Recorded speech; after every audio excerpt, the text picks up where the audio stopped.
یہ بڑی توجہ سے سننے والی بات ہے۔ فرمایا تین چیزیں ایسی ہیں جن کا مذاق کی حقیقت ہے۔ فرمایا ایک ہے طلاق۔ طلاق کسی نے کہا نا اپنی بیوی کو مذاق میں بھی میں نے تجھے طلاق دی، تو حکم شرع ہے کہ اس کو طلاق ہو جائے گی۔ اگر کسی نے مذاق میں بھی کہا کہ میں تجھ سے نکاح کرتا ہوں اور وہاں پر دو گواہ موجود ہیں، سامنے والے عورت نے یا مرد نے کہا کہ میں قبول کرتا ہوں، اگر مذاق میں بھی کہا تو شریعت کہتی ہے کہ نکاح ہو جائے گا۔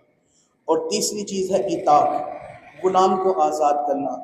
اب یہ صورتحال تو نہیں پائی جاتی، اگر کوئی مذاق میں بھی کہے کہ میں اپنے غلام کو آزاد کرتا ہوں تو فرمایا فوراً آزاد ہو جائے گا۔ یہ تین چیزیں فرمایا ان کا مذاق بھی حقیقت ہے، ایک طلاق ہے، ایک نکاح ہے، ایک عتاق ہے۔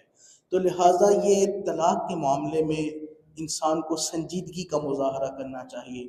میں پھر یہاں پر ایک بات کہوں گا، یہ میرے معاشرے کی تنقیص ہے، یہ میرے معاشرے کا ایک نقص ہے کہ ہم اپنی اولاد کو، اپنے ملت کے احباب کو طلاق اور نکاح کے مسائل نہیں پڑھاتے۔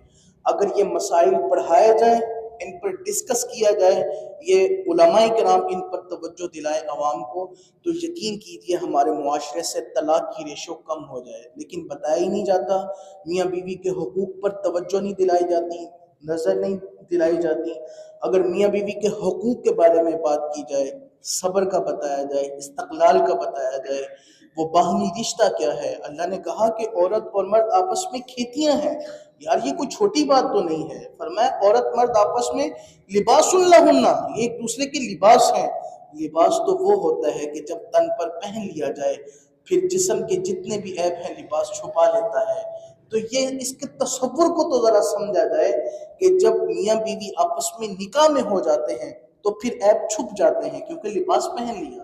تو یہ جب باتیں ڈسکس کی جائیں، جب ان پر بات کی جائے اور لوگوں کو، بالخصوص ہماری نوجوان نسل کو جب ایسے لیکچرز دیے جائیں، یقین کیجیے ایسے لیکچرز کی ضرورت ہے، ایسی تقاریر کی ضرورت ہے، ایسی گفتگو کی ضرورت ہے۔ اور احباب گرامی سے میں پھر التماس کرتا ہوں، اپنے گھروں کا ماحول خوبصورت کیجیے، اپنی نوجوان نسل کو خدا کا واسطہ ان چیزوں کی تعلیم دیجیے، وگرنہ حالات خطرناک ہیں، وگرنہ پیش آئندہ جو معاملات ہیں وہ دیکھنے کے قابل نہیں ہیں۔